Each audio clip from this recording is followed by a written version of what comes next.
সুপ্রিয় দর্শক, আসসালামু আলাইকুম। আশা করি সবাই ভালো আছেন। বরাবরের মতো আজকে একটি কিভাবে নকশার মাধ্যমে, তাবিজের মাধ্যমে হাজির করবেন এই ভিডিওতে বর্ণনা করব।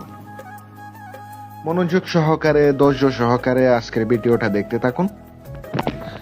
আজকের ভিডিওটা যদি মনোযোগ সহকারে, ধৈর্য সহকারে দেখতে পারেন, আল্লাহর রহমতে কাজ করতে পারবেন। আমি আপনাদেরকে 100% গ্যারান্টি দিয়ে বলতে পারি। আর যাদের ধৈর্য নাই, ইচ্ছা শক্তি নেই, কখনো পারবেন না, কিচ্ছু করতে পারবেন না। মনে রাখবেন, যদি এই কাজগুলা করার ইচ্ছা হয় তাইলে করবেন। শুধু শুধু তো কইরা লাভ নাই। শুধু শুধু কইরা লাভ কি? আর সম্পূর্ণ ভিডিওটা না দেখলে বুঝতে পারবেন না আমি কোথায় কি বলি, কোন জায়গায় কি বলি। এগুলো অবশ্য বুঝতে হবে, জানতে হবে, তাইলে আপনি পারবেন। নয়তো আপনি 1000বার চেষ্টা করলেও কখনো হবে না, কখনো হবেও না, যতই কাজ করেন। দেখুন, আপনি নকশাটা যে স্ক্রিনে দেখতে পাচ্ছেন, এটার নিয়মটা জানতে গেলে আপনার অবশ্যই 10 মিনিট সময় লাগবে। একটু সময় লাগবেই, বুঝতে হবে। না বুঝা কাজ করবেন, আপনি কইরাও ব্যর্থ হবেন, বারবার ব্যর্থ হবেন। যে সফল হয়েছে এর কাছ থেকে পরামর্শ নেওয়া দরকার।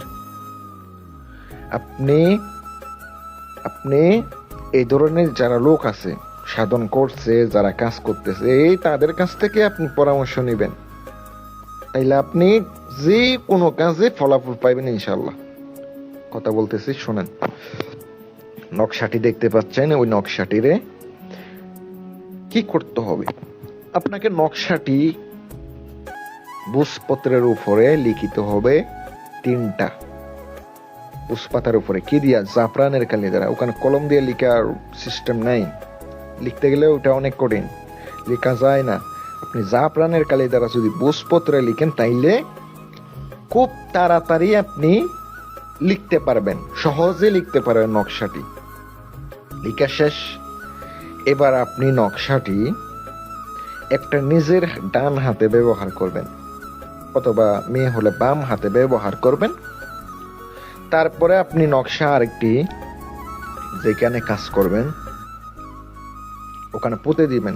যে জায়গায় বসে কাজ করবেন ওখানে পুঁতে দিবেন। ওটা অবশ্য মাটির হতে হবে, মাটির জায়গা হতে হবে।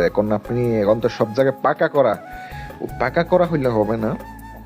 যেখানে মাটি আছে ওখানে একটু মাটি আইনা লিপন করে দিয়ে আপনি ওখানে বসবেন, বসে কাজ করবেন। তারপরে নকশাটি আরেকটা আছে, একটা পুঁতা দিছেন, নিচে রেখে দিছেন, আরেকটা হচ্ছে নিচের হাতে ব্যবহার করছে। আরেকটি নকশা সামনে রাখবেন।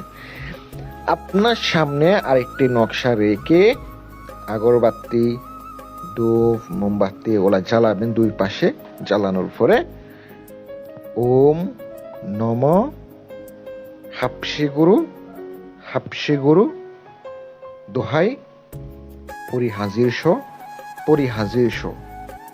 এই মন্ত্রটি পড়বেন।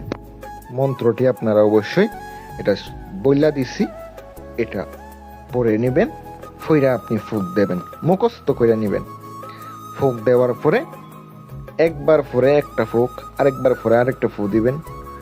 এইভাবে 108 বার পরে 108টি ফুঁক দিয়ে নকশাটা আগুনের মধ্যে ফেলানো মাত্র কিছুক্ষণের ভিতরে আপনার সামনে উপস্থিত হবে নকশার পরি।